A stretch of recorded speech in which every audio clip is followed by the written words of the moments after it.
ಕಾನೂನು ಮತ್ತೆ ಮಾಧ್ಯಮ ಅಂತ ಬಂದಾಗ ಮಾಧ್ಯಮದವರ ಕಾನೂನಿನ ಅಡಿಯಲ್ಲಿ ಅವ್ರದ್ದು ಎಕ್ಸಿಸ್ಟೆನ್ಸ್ ಏನು ಬರುತ್ತೆ,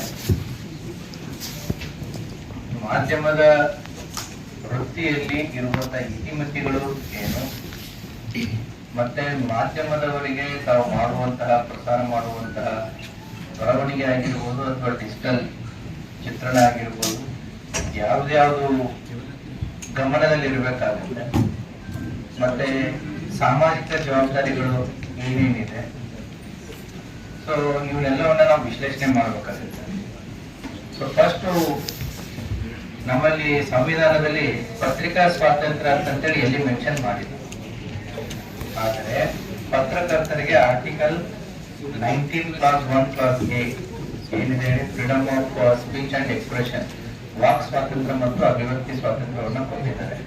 ಆ ವಾಕ್ ಸ್ವಾತಂತ್ರ್ಯ ಮತ್ತು ಅಭಿವ್ಯಕ್ತಿ ಸ್ವಾತಂತ್ರ್ಯದ ಅಡಿಯಲ್ಲಿನೇ ಈ ಪತ್ರಿಕಾ ಸ್ವಾತಂತ್ರ್ಯ ಅಡಿಗಿದೆ. ಸೊ ನಿಮ್ದು ಫಂಡಮೆಂಟಲಿ ನಿಮ್ಮ ಎಕ್ಸಿಸ್ಟೆನ್ಸ್ ಎಲ್ಲಿದೆ ಅಂತಂದ್ರೆ ಆರ್ಟಿಕಲ್ 19(1)(a) ವಾಕ್ ಸ್ವಾತಂತ್ರ್ಯ ಮತ್ತು ಅಭಿವ್ಯಕ್ತಿ ಸ್ವಾತಂತ್ರ್ಯದಲ್ಲಿದೆ.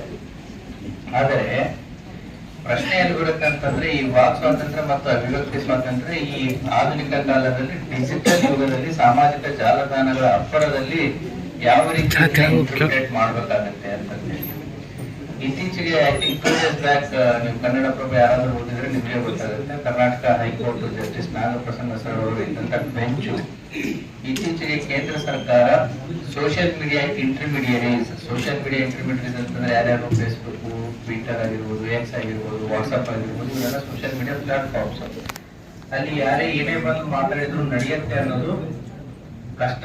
ಯಾಕಂತಂದ್ರೆ ಸೋಷಿಯಲ್ ಮೀಡಿಯಾದಲ್ಲಿ ಯಾರು ಏನು ಮಾತಾಡ್ಬೋದು ಅನ್ನೋದಕ್ಕೆ ಲಗಾಮು ಇಲ್ಲ ಅಂತಂದ್ರೆ ಸಮಸ್ಯೆ ಆಗುತ್ತೆ. ಅದಕ್ಕೆ ನಾವು ಕೂಡ ಪೊಲೀಸ್ ಇಲಾಖೆಯಲ್ಲಿ ಏನ್ ಮಾಡ್ತಾ ಇದೀವಿ, social media watch, fact check, social media watch, ಸುಳ್ಳು ಸುದ್ದಿ, ಪ್ರಚೋದನಕಾರಿ ಸುದ್ದಿ, ಹೇಟ್ ಸ್ಪೀಚ್, ಇವನ್ನೆಲ್ಲ ನಾವು ಕೂಡ ವಾಚ್ ಮಾಡ್ತಾ ಇರ್ತೀವಿ. ಹಾಗಾಗಿ ಸೋಷಿಯಲ್ ಮೀಡಿಯಾದಲ್ಲಿ ಏನಾಗುತ್ತೆ, ಕಂಟ್ರೋಲ್ ಆಗಿರ್ಬೋದು, ವಾಚ್ ಇಡೋದು ಕಷ್ಟ ಆಗುತ್ತೆ. ಹಾಗಾಗಿ ಸಾಮಾಜಿಕ ಜಾಲತಾಣಗಳಲ್ಲಿ ಬರುವಂತಹ ಬರವಣಿಗೆಗಳಾಗಿರ್ಬೋದು, ಅಭಿಪ್ರಾಯಗಳಾಗಿರ್ಬೋದು, ಅಥವಾ ಕಂಟೆಂಟ್ ಆಗಿರ್ಬೋದು, ಅದನ್ನ ಯಾರು ಕೊಡ್ಬೇಕಾಗತ್ತೆ, again ಸಾಮಾಜಿಕ ಜಾಲತಾಣಗಳೇ ಇಂಟರ್ಮೀಡಿಯರೀಸ್ ಕೊಡ್ಬೇಕು ಅಂತ ಹೇಳಿ ಸೆಂಟ್ರಲ್ ಗವರ್ಮೆಂಟ್ ಕೂಡ IT Act 2021 ರೂಲ್ಸ್ ಗಳಲ್ಲಿ ತಗೊಂಡ್ಬರುತ್ತೆ. ಆ ರೂಲ್ಸ್ ಗಳ ಬಗ್ಗೆ ನಾನು ಹೋಗಲ್ಲ, ಬರೀ ಕನ್ಸೆಪ್ಟ್ಸ್ ಬಗ್ಗೆ ಮಾತ್ರ ನಾನು ಸೀಮಿತನಾಗಿರ್ತೇನೆ. ಸೊ ಕಂದಾರಿ ಟ್ವಿಟರ್ ಏನಿದೆ ಅದನ್ನ ಚಾಲೆಂಜ್ ಮಾಡುತ್ತೆ ಕರ್ನಾಟಕ ಹೈಕೋರ್ಟ್ ದಲ್ಲಿ. ಸೊ ಹೈಕೋರ್ಟ್ ನು ಕೂಡ ಅಭಿಪ್ರಾಯ ವ್ಯಕ್ತಪಡಿಸುತ್ತೆ ಏನು ಅಂತಂದ್ರೆ, ಯಾವುದೇ ನಮ್ಮ ಫಂಡಮೆಂಟಲ್ ರೈಟ್ಸ್ ನೋಡಿ ಯಾವ್ದು ಅಬ್ಸಲ್ಯೂಟ್ ಇಲ್ಲ, ಅಂದ್ರೆ 100% ಹೀಗೆ ಅಂತಂತೇಳಿ 100% ಅದ್ರ ಜೊತೆಗೆ ಇಫ್ಸ್ ಅಂಡ್ ಬಟ್ಸ್ ಇವೆ, ಕಂಡೀಷನ್ಸ್ ಇವೆ. ಸೊ ಹಾಗಾಗಿ ಏನೋ ಹೈಕೋರ್ಟ್ ಏನ್ ಎಕ್ಸ್ಪ್ರೆಸ್ ಮಾಡುತ್ತೆ ಅಂತಂದ್ರೆ, there needs to be some mechanism to regulate social media ಅಂತ ಹೇಳಿದೆ. So I will go through it. So ಅದೇ ರೀತಿ ಕೂಡ ನಿಮ್ಗೇನು ಆರ್ಟಿಕಲ್ 19(1)(a) ದಲ್ಲಿ ತಾವೇನ್ ಪತ್ರಿಕಾ ಸ್ವಾತಂತ್ರ್ಯವನ್ನ ಪಡೆದಿದ್ದೀರಾ ಅದು ಅಬ್ಸಲ್ಯೂಟ್ ಇಲ್ಲ, ಅದಕ್ಕೂ ಕೂಡ ಕೆಲವೊಂದಿಷ್ಟು ನಿರ್ಬಂಧಗಳು ಇದಾವೆ. ಅಂತ ವಿಚಾರಗಳಲ್ಲಿ ಪತ್ರಿಕಾ ಸ್ವಾತಂತ್ರ್ಯದ ಮೇಲೆ ನಿರ್ಬಂಧಗಳನ್ನ ಹೇರೋದಕ್ಕೆ ಅವಕಾಶಗಳಿದೆ. ಸಾರ್ವಭೌಮತ್ವ ಮತ್ತು ಅಖಂಡತೆಯ ವಿಚಾರಗಳು ಬರ್ತಾಗ ಈಗ ಇತ್ತೀಚೆಗೆ ಇಂಡಿಯಾ ಪಾಕಿಸ್ತಾನ್ ವಾರ್ ಆಯ್ತು. ಸೊ ಭಾರತದ ಅಗೇನೆಸ್ಟ್ ಏನೇ ಕೂಡ ಯಾರೇ ಕೂಡ ಏನೇ ಹಾಕಿದ್ರು ಕೂಡ government can take action on.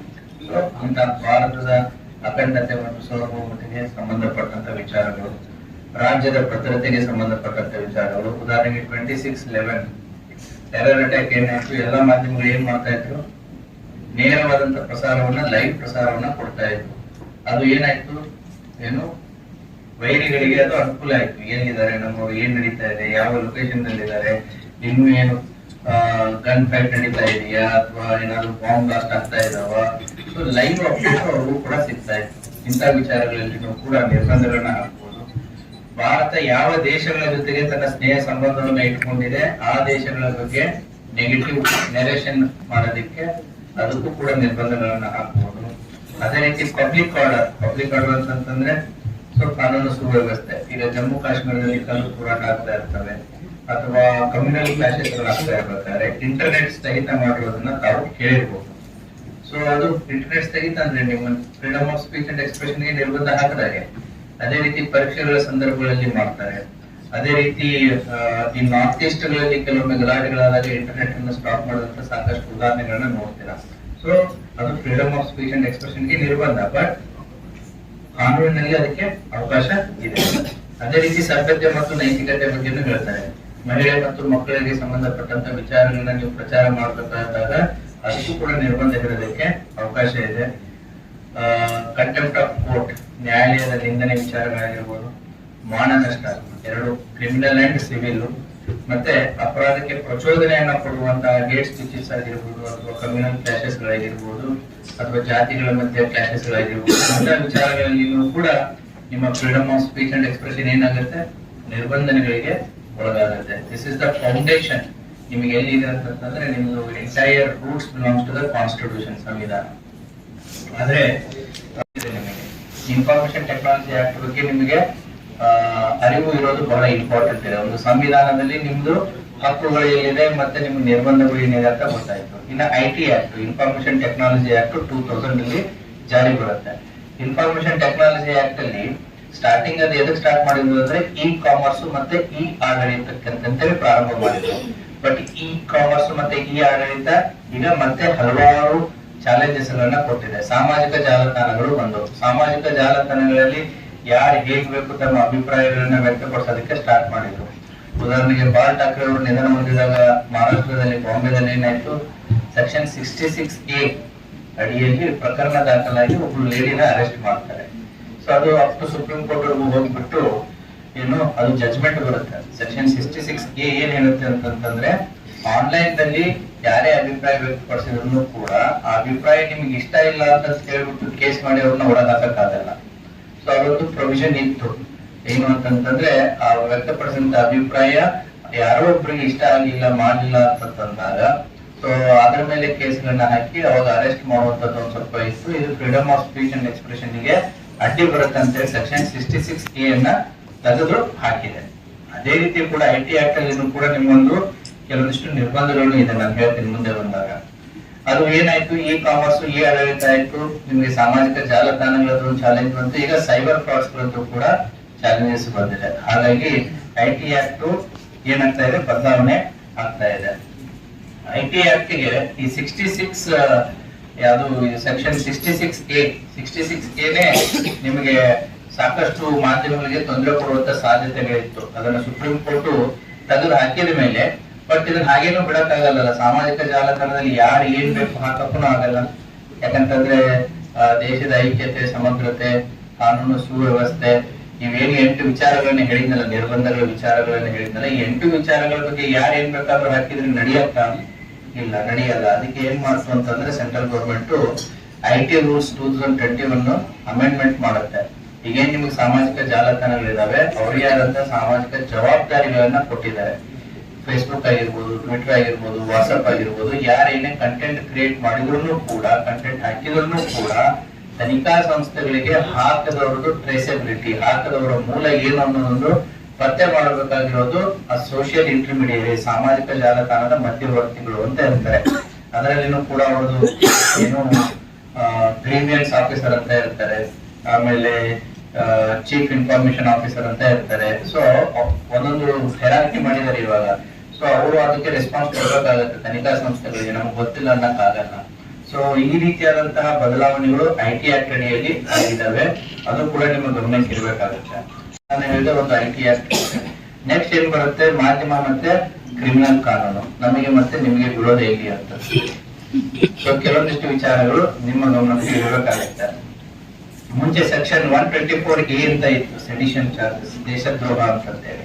But ಹೊಸ ಕಾಯ್ದೆ IPC ಅಲ್ಲಿ ಇತ್ತು, BNS ಅಡಿಯಲ್ಲಿ ಅದನ್ನ ಡಿಲೀಟ್ ಮಾಡ್ತು. ಯಾಕಂತಂದ್ರೆ ದೇಶದ್ರೋಹ ಕಾಯ್ದೆ ಬ್ರಿಟಿಷರು ಭಾರತದ ಸ್ವಾತಂತ್ರ್ಯ ಚಳವಳಿಯನ್ನ ಹತ್ತಿಕ್ಕಲು ತಂದಂತ ಒಂದು ಕಾಯ್ದೆ ಆಗಿತ್ತು. ಸೆಕ್ಷನ್ 124A ಸೆಡಿಷನ್, ದೇಶದ್ರೋಹ ಅಂತ ಹೇಳಿ. ಬಟ್ ಇವತ್ತಿನ ಸಂದರ್ಭದಲ್ಲಿ ಅದರದ್ದು ವ್ಯಾಲಿಡಿಟಿ ಇಲ್ಲ ಅಂತ ಹೇಳಿ ಈಗ ಹೊಸದಾಗಿ ಏನ್ ಕಾನೂನು ಬಂತು. ಅವಾಗ ಸ್ವಾತಂತ್ರ್ಯ ಚಳವಳಿಯಲ್ಲಿ ಬರೀ ಸ್ವಾತಂತ್ರ್ಯ ಹೋರಾಟಗಾರನಷ್ಟೇ ಅಲ್ಲ, ಅವಾಗಿದ್ದಂತ ಪತ್ರಿಕಾ ಸ್ವಾತಂತ್ರ್ಯವನ್ನ ಕೂಡ ಹತ್ತಿಕ್ಕಲು ಕೂಡ ಇದು ಸೆಡಿಷನ್ ಚಾರ್ಜಸ್ ಯೂಸ್ ಮಾಡ್ತಿದ್ರು. ಇವಾಗ ಇರ್ರೆಲಿವೆಂಟ್ ಇದೆ, ಹಾಗಾಗಿ ಅದನ್ನ ತೆಗೆದು ಹಾಕಿದ್ದಾರೆ. ಬಟ್ 153A ಬಗ್ಗೆ ನೀವು ಬಹಳ ಕೇಳಿರ್ತೀರಾ, ಏನು ಪ್ರಮೋಟಿಂಗ್ ಎನಿಮಿಟಿ ಬಿಟ್ವೀನ್ 2 ಗ್ರೂಪ್ಸ್, ಜಾತಿ, ಧರ್ಮ, ಹುಟ್ಟು, ಸ್ಥಳ ಇವುಗಳ ಆಧಾರದ ಮೇಲೆ ಏನು ಅದನ್ನ ಜಗಳ ಹಚ್ಚುವಂತ ಒಂದು ಕೆಲಸ 153A ದಲ್ಲಿ ಬರುತ್ತೆ. ಅದು 153A IPC ಇತ್ತು, ಇವಾಗ ಏನಾಗಿದೆ 196 BNS ಆಗಿದೆ. ಬರೀ ಅವ್ರ ಮೇಲೆ ಅಷ್ಟೇ ಅಲ್ಲ, ಮಾತಾಡೋರ ಮೇಲೆ ಕೆಲವೊಂದು ಮಾಧ್ಯಮದಲ್ಲಿ ಬರುವಂತಹ ಆಂಕರ್ಸ್ ಆಗಿರ್ಬೋದು, ಅಭಿಪ್ರಾಯ ಆಗಿರ್ಬೋದು, ಇವುಗಳನ್ನ ಏನ್ ಕೊಡ್ತಾ ಇರ್ತಾರೆ ಅದು ಬಹಳ ಎಚ್ಚರಿಕೆಯಿಂದ ಕೊಡ್ಬೇಕಾಗ್ತಾ ಇರುತ್ತೆ. ಅದೇ ರೀತಿ ಧಾರ್ಮಿಕ ಭಾವನೆಗಳಿಗೆ ಧಕ್ಕೆ ತರುವಂತದ್ದು, ಧಾರ್ಮಿಕ ಭಾವನೆಗಳಿಗೆ ಧಕ್ಕೆ ತರುವಂತದ್ದು 295A IPC ಇತ್ತು, ಇವಾಗ ಅದು 299 BNS ಅಂತ ಆಗಿದೆ. ಅವೇನ್ ಸೆಕ್ಷನ್ಸ್ ನಿಮಗೆ ನೆನ್ಪಿಟ್ಕೋಬೇಕಂತಿಲ್ಲ, ಬಟ್ ನಾನು ಹೇಳ್ತಾ ಇರೋದು ರಿಲಿಜಿಯಸ್ ಭಾವನೆಗಳಿಗೆ ಧಕ್ಕೆ ತರುವಂತ ವಿಚಾರಗಳಲ್ಲಿ ಆಗಿರ್ಬೋದು. ಸೊ ಅದೇ ರೀತಿ ಕೂಡ ಮ್ಯಾಕ್ಸಿಮಮ್ ಪತ್ರಕರ್ತರು ಮಿಸ್ಟೇಕ್ ಎಲ್ಲಿ ಆಗುತ್ತೆ ಅಂತಂದ್ರೆ ನಿಮ್ಮ ಪತ್ರಿಕೋದ್ಯಮದಲ್ಲಿ ಆಗೋದು ಡಿಫಾಮೇಷನ್ಸ್. ಈ ಡಿಫಾಮೇಷನ್ ಅನ್ನ ಸರಿಯಾಗಿ ಅರ್ಥ ಮಾಡ್ಕೋಬೇಕಾಗತ್ತೆ. ಡಿಫಾಮೇಷನ್ ಎರಡು ರೀತಿ ಇದೆ, ಒಂದು ಸಿವಿಲ್ ಇನ್ ನೇಚರ್, ಒಂದು ಕ್ರಿಮಿನಲ್ ಇನ್ ನೇಚರ್. ಈಗ ಮುಂಚೆ ಅಫೆನ್ಸಸ್ ಗಳನ್ನ ಹೇಳಿದ್ನಲ್ಲ, ಅದಕ್ಕೆ ಪನಿಷ್ಮೆಂಟ್ ಇದೆ. ಎಷ್ಟು? 3 ವರ್ಷದವರೆಗೂ ಪನಿಷ್ಮೆಂಟ್, ಫೈನ್ ಅಥವಾ ಎರಡು ಕೂಡ ಇದೆ. ಅದೇ ರೀತಿ ಈ ಕ್ರಿಮಿನಲ್ ಡಿಫಾಮೇಷನ್ ಏನಿದೆ, ಕ್ರಿಮಿನಲ್ ಡಿಫಾಮೇಷನ್ ದಲ್ಲಿ ಅಗೇನ್ ಶಿಕ್ಷೆ ಕೊಡಬೇಕು ಅಂತೇಳಿ ಹೋರಾಟ ಮಾಡಬೇಕಾಗುತ್ತೆ. ಅದೇ ರೀತಿ ಸಿವಿಲ್ ಡಿಫಾಮೇಷನ್ ಆದ್ರೆ ಆತನ ಪ್ರತಿಷ್ಠೆಗೆ ತಂದಿರುವಂತಹ ಧಕ್ಕೆಗೆ ನಿಮ್ಮಿಂದ ಕಂಪನ್ಸೇಷನ್ ಅನ್ನ ಕ್ಲೇಮ್ ಮಾಡೋದಕ್ಕೂ ಕೂಡ ಅವಕಾಶ ಇದೆ. ಸೊ ಹಾಗಾಗಿ ನೀವು ಬರೆಯುವಂತಹ ಬರ ಆಗಿರ್ಬೋದು, ಅಭಿಪ್ರಾಯ ಆಗಿರ್ಬೋದು, ಫ್ಯಾಕ್ಟ್ಸ್ ಗಳ ಮೇಲೆ, ಆಮೇಲೆ ಕೋರ್ಟ್ ಜಡ್ಜ್ಮೆಂಟ್ ಗಳ ಮೇಲೆ ಅಥವಾ ಕಾಂಪಿಟೆಂಟ್ ಅಥಾರಿಟಿ ಕೊಡುವಂತಹ ಹೇಳಿಕೆಗಳ ಮೇಲೆ ಇರಬೇಕೇ ಹೊರತು ಅದನ್ನ ಬಿಟ್ಟು ಔಟ್ ಆಫ್ ಸ್ಕೋಪ್ ಇದ್ದಾಗ ಯಾವುದು ಯಾವ ರೀತಿ ಡಿಫಾಮೇಷನ್ ಆಗುತ್ತೆ ಅನ್ನೋದು ಆ ವ್ಯಕ್ತಿಯ ಪ್ರತಿಷ್ಠೆ ಮತ್ತು ಫ್ಯಾಕ್ಟ್ಸ್ ಗಳ ಮೇಲೆ ಡಿಪೆಂಡ್ ಆಗುತ್ತೆ. ಸೊ ಹಾಗಾಗಿ ತಾವು ಯಾವುದೇ ಒಂದು ಸುದ್ದಿ ಪ್ರಸಾರ ಮಾಡ್ತಿರ್ಬೇಕಾದ್ರೆ, ಒಬ್ಬ ಇಂಡಿವಿಜುವಲ್ ಬಗ್ಗೆ, ಪರ್ಟಿಕ್ಯುಲರ್ಲಿ ಒಂದು ಸಂಸ್ಥೆಯ ಬಗ್ಗೆ ಮಾಡ್ತಿರ್ಬೇಕಾದ್ರೆ ನೀವನ್ನೆಲ್ಲ ಗಮನದಲ್ಲಿ ಇಟ್ಕೋಬೇಕಾಗುತ್ತೆ. ನೀವು ಪ್ರಸಾರ ಮಾಡ್ತಾ ಇರುವಂತಹ ವಿಚಾರ ಆತರ ವೈಯಕ್ತಿಕ ಪ್ರತಿಷ್ಠೆಗೆ ಸಂಬಂಧಪಟ್ಟದ್ದಿದೆಯಾ ಒಂದೇದು. ಯಾವಾಗ ವೈಯಕ್ತಿಕ ಪ್ರತಿಷ್ಠೆಗೆ ಸಂಬಂಧಪಟ್ಟದ್ದಿತ್ತು ಅಂತಂದ್ರೂ ಕೂಡ ಅದು ಲಾಜಿಕಲ್ ಆಗಿ ಕೋರ್ಟ್ ಜಡ್ಜ್ಮೆಂಟ್ ಇಂದ ಆಗಿರ್ಬೋದು, ಅಥವಾ ಫ್ಯಾಕ್ಟ್ಸ್ ಇಂದ ಆಗಿರ್ಬೋದು, ಅಥವಾ ಕಾಂಪಿಟೆಂಟ್ ಅಥಾರಿಟಿ ಅಂತ ಏನಾದ್ರು ಹೇಳಿಕೆ ಬಂದಿದೆಯಾ, ಅದನ್ನ ಮಾತ್ರ ತಾವು ಬರೆಯೋದಿಕ್ಕೆ ಅವಕಾಶ ಇರುತ್ತೆ. ಅದನ್ನ ಬಿಟ್ಟು ಏನಾದ್ರು ಔಟ್ ಆಫ್ ಸ್ಕೋಪ್ ಹೋದಾಗ ಡಿಫಾಮೇಷನ್ ಅಟ್ರಾಕ್ಟ್ ಆಗ್ತಾ ಇರುತ್ತೆ. ಹಾಗಾಗಿ ಪರ್ಟಿಕ್ಯುಲರ್ಲಿ ಕೆಲವೊಂದು ಪತ್ರಿಕೆಗಳಲ್ಲಿ ಡಿಫಾಮೇಷನ್ ಇಸ್ ಕಾಮನ್ ಆಗಿಬಿಟ್ಟಿರುತ್ತೆ. ಸೊ ಇದು ಕೂಡ ತಮ್ಮ ಗಮನಕ್ಕೆ ಇರಬೇಕಾಗುತ್ತೆ. ವಿಚಾರಗಳಲ್ಲಿ ನೀವು ಕೂಡ ಮಾಧ್ಯಮನೇ ವಿಚಾರಣೆ ಮಾಡೋದಾಗ್ಲಿ ಅಥವಾ ಮಾಧ್ಯಮನೇ ತನಿಖೆ ಮಾಡೋದಾಗ್ಲಿ, ಕೆಲವೊಂದಿಷ್ಟು ಘಟನೆಗಳಲ್ಲಿ ಅದು ಸಕ್ಸಸ್ ಆಗಿದೆ, ಕೆಲವೊಂದಿಷ್ಟು ಘಟನೆಗಳಲ್ಲಿ ಫೇಲ್ಯೂರ್ ಆಗಿದೆ. ಬಟ್ ಏನು ಅಂತಂತಂದ್ರೆ, ಯಾವಾಗ ಒಬ್ಬ ನ್ಯಾಯಾಲಯ ಒಬ್ಬ ವ್ಯಕ್ತಿಯನ್ನ ದೋಷಿ ಅಂತಂತೇಳಿ ಏನು ಜಡ್ಜ್ಮೆಂಟ್ ಕೊಡುವವರೆಗೂ ಕೂಡ ಆತನನ್ನ ದೋಷಿ ಅನ್ನೋದಕ್ಕೆ ಕರೆಯಕ್ಕಾಗಲ್ಲ. ನಿಮ್ದು ಪತ್ರಿಕಾ ಸ್ವಾತಂತ್ರ್ಯ ಹೇಗಿದೆ ಅಲ್ಲ, ಎಲ್ಲಿದೆ? ಆರ್ಟಿಕಲ್ 19(1)ದಲ್ಲಿ. ಅದೇ ರೀತಿ ಕೂಡ ಪ್ರತಿಯೊಬ್ಬ ವ್ಯಕ್ತಿಗೂ ಕೂಡ ಆತನ ಬದುಕುವ ಹಕ್ಕಿದೆ, ರೈಟ್ ಟು ಲೈಫ್, ಆರ್ಟಿಕಲ್ 21. ಯಾವಾಗ್ಲೂ ಇದು ಕಿತ್ತಾಟ ಇರುತ್ತೆ, ಆರ್ಟಿಕಲ್ 19 ಮತ್ತೆ ಆರ್ಟಿಕಲ್ 21 ಮಧ್ಯ.